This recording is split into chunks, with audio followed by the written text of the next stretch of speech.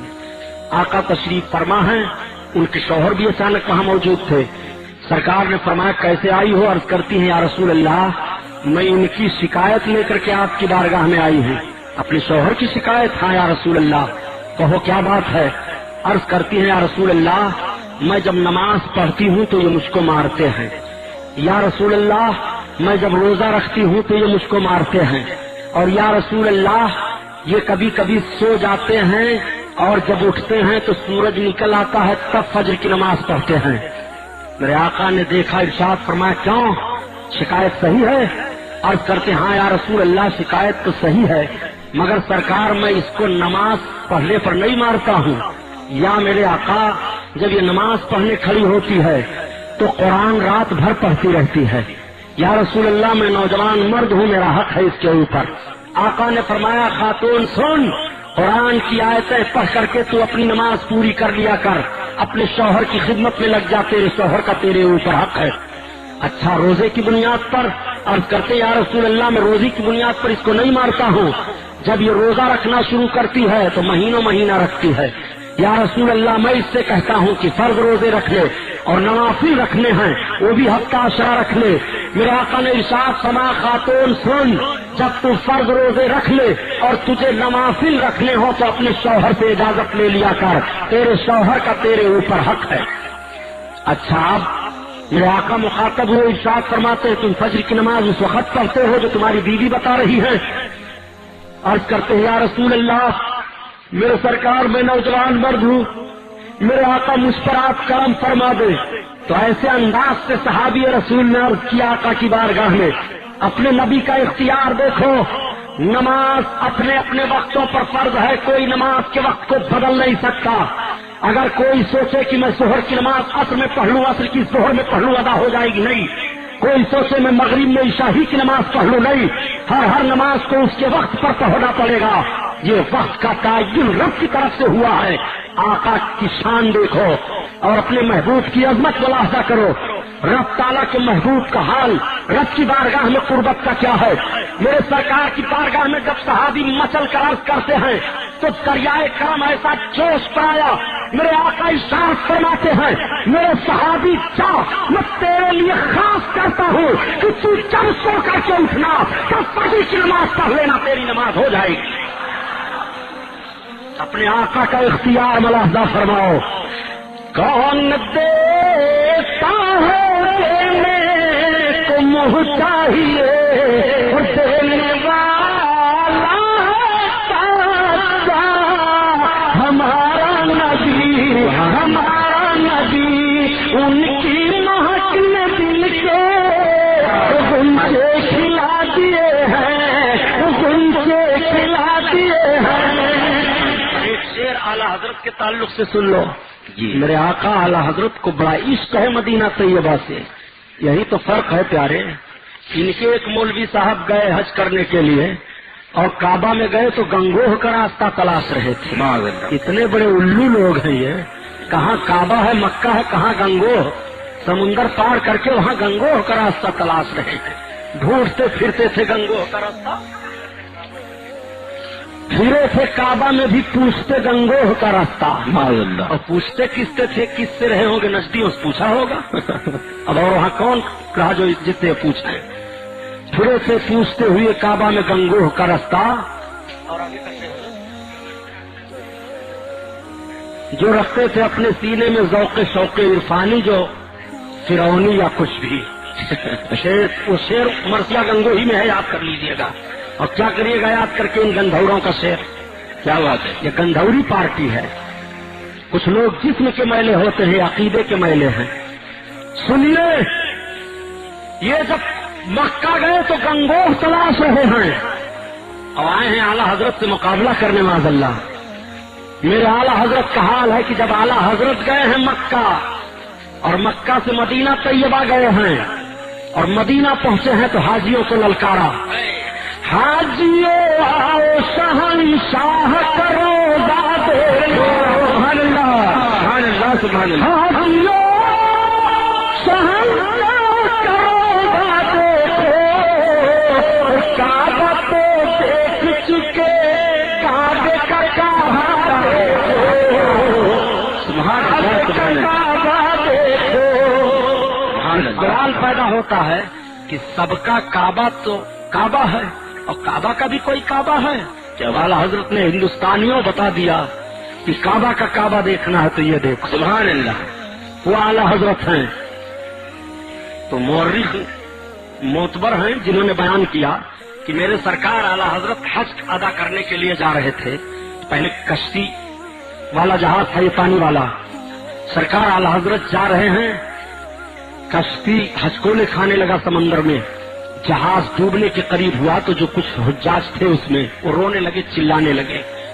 عرض کرنے لگے حضور آپ دیکھ رہے معاملہ کیا ہے. جہاز کا کپتان اعلان کر رہا ہے کہ سمندر میں طوفان کے بھنور میں پھنس گیا جہاز.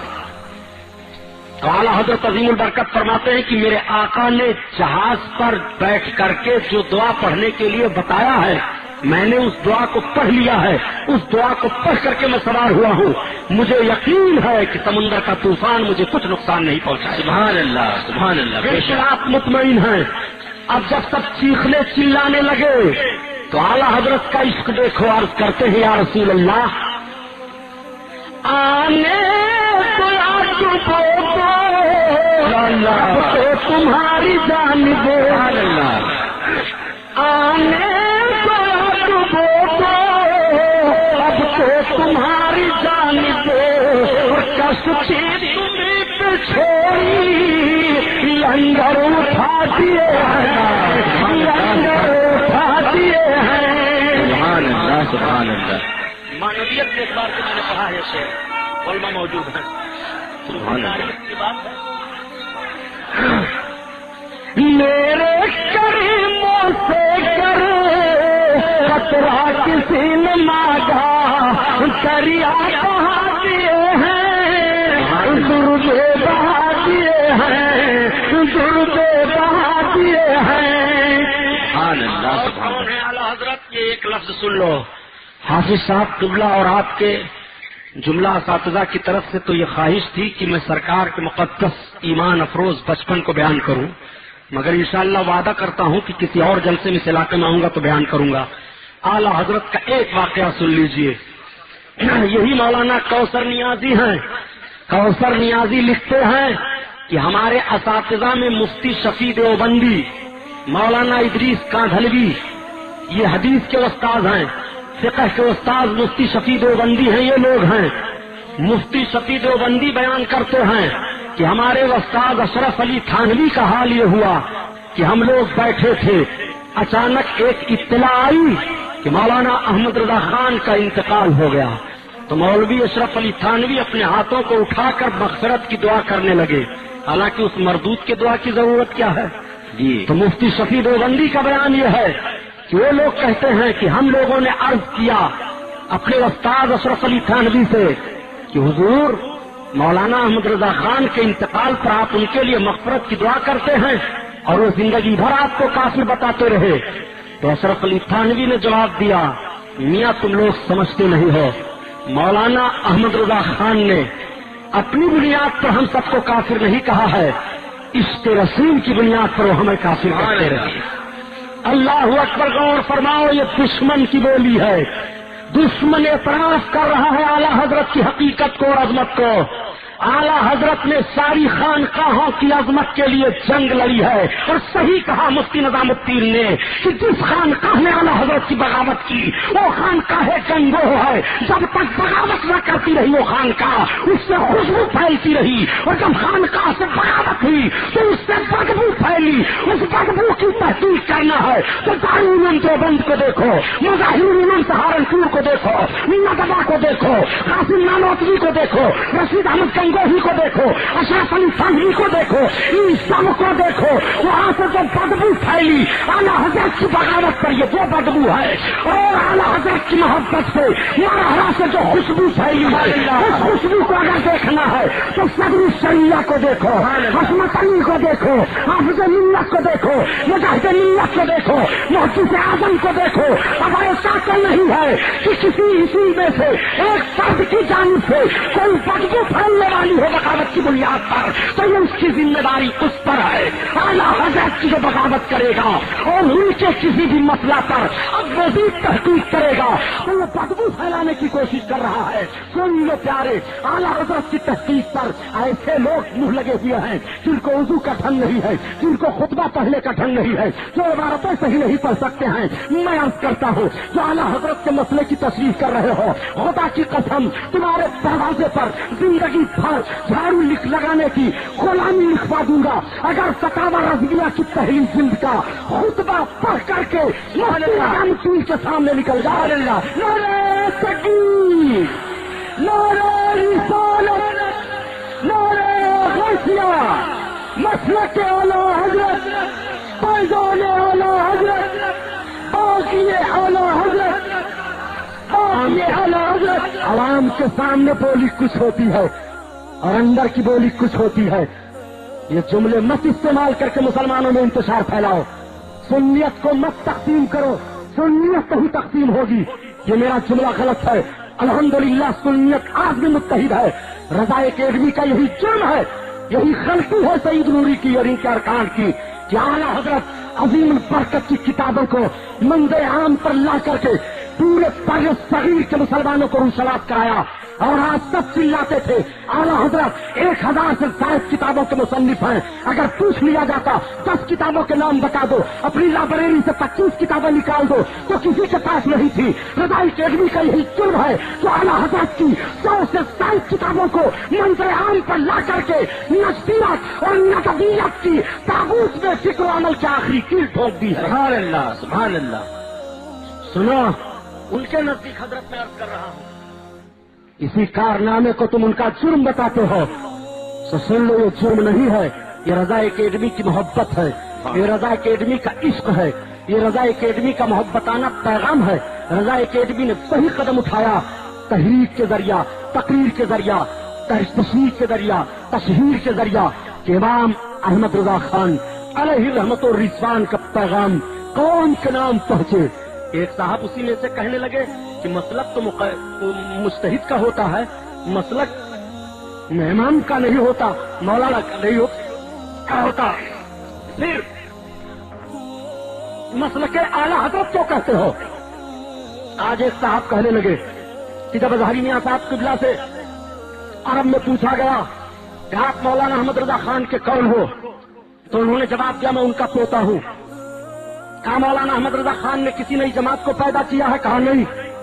کہا وہ کیا تھے؟ تو اظہری میاں صاحب قبلہ نے جواب دیا وہ ایک عظیم ہندوستان کے عالم ہیں اور وہ مقلد ہیں امام اعظم ابو حنیفہ کے. کہا پھر مسلک امام احمد رضا کیا ہے؟ آپ نے فرمایا مسلک امام احمد رضا کچھ نہیں, وہ مقلد ہیں امام اعظم ابو حنیفہ کے. تو انہوں نے مسلک امام احمد رضا سے انکار عرب میں کیوں کیا؟ آج مجھ سے ایک سوال ہوا, میں نے کہا سنو, یہ سوال کچھ دم نہیں رکھتا. عرب کی سرزمین پر تم اردو کا لفظ مسلک امام احمد رضا سے کیا سمجھاؤ گے؟ وہ کیا سمجھیں گے؟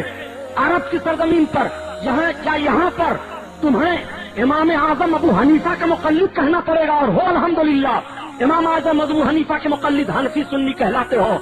آج ہندوستان میں گورنمنٹ کے نزدیک مسلمانوں کا دو فرقہ ہے، ایک سنی دوسرے شیعہ، بورڈ میں امتحان دونوں کے الگ، اوقاف دونوں کے الگ، قبرستان دونوں کے الگ، مسجدیں حدیث کہتے ہیں یا دیوبندی کہتے ہیں۔ ان کو چاہیے کہ اپنا وقف بورڈ یہ حکومت سے الگ بنوائیں، اپنی قبرستان کو الگ کروائیں۔ آج اجمیر شریف کی کمیٹی میں اختر اللہ سے اور جمیل الیاسی جیسے لوگ شامل ہیں جو کہتے ہیں کہ بزرگوں کے مزار پر جانا شرک ہے، بدعت ہے، چادروں کو بٹور کر کے اس کا پیسہ یہ کھا رہے ہیں۔ آج درگاہوں کو دیکھو، وقف بورڈ کو ملاحظہ کرو کہ اس میں یہی سب گھسے ہوئے ہیں۔ ہم 85% حنفی سنی بریلوی مسلمان ہندوستان میں ہیں، اور ایک آنکڑے کے مطابق، شمار کے مطابق 8.5 کروڑ مسلم سنی حنفی بریلوی ہندوستان کی سرزمین پر موجود ہیں۔ اتنی تعداد میں ہو مسلمانوں، وہ ہم ہیں۔ اس لیے مسلک اعلی حضرت کا اعلان کیا گیا کہ دوسرا طبقہ جو وقف بورڈ میں سنی کہلاتا ہے وہ بھی اپنے آپ کو بھارت میں سنی بن رہا ہے، اپنے آپ کو سنی کہتا ہے۔ مبارک پور کا فساد ہوا، آپ ملاحظہ کرائیے، شیعہ اور سنی کا نام آتا ہے، حالانکہ سنیوں کے عقیدے سے جن کا نام سنیوں میں آتا ہے کوئی تعلق نہیں ہے۔ عرض کرنے کا مطلب یہ ہے کہ بھارت کی سرزمین پر سنیوں میں جب ایک ایسا طبقہ نکلا کہ دکھاوے میں وہ سنی ہے مگر عقیدہ محمد بن عبد الوہاب نجدی، ابن تیمیہ، ابن قیم کا ہے، نجدیوں کا ہے، جو عقیدہ گمراہ ہے، گمراہ گر ہے، اور جو عقیدہ ایسا ہے کہ کفر کے حد تک پہنچا دیتا ہے، ایسا عقیدہ ہے کہ جس سے آدمی کافر ہو جاتا ہے، عقیدہ جو رکھ رہے ہو، نام سنی کا دے رہے ہو، اس علامت کو الگ کرنے کے لیے بھارت کی سرزمین پر سنی مسلمانوں کو یہ بتایا گیا کہ اب تمہارا نعرہ ہو تو مسلک اعلی حضرت ہو، مسلک اعلی حضرت صحیح ہے تو صحیح امام اعظم ابو حنیفہ کا مسلک ہے، امام اعظم ابو حنیفہ کے صحیح مسلک کا نام مسلک اعلی حضرت ہے۔ اس علامت کو اس لیے سامنے رکھ دیا گیا تاکہ دوسری برادری جو اپنے آپ کو سنی کہتی ہے اس سے تمہارا امتیاز ہو جائے، اس سے تمہارا فرق ہو جائے۔ اس فرق کو بھارت میں بتانے کی ضرورت ہوئی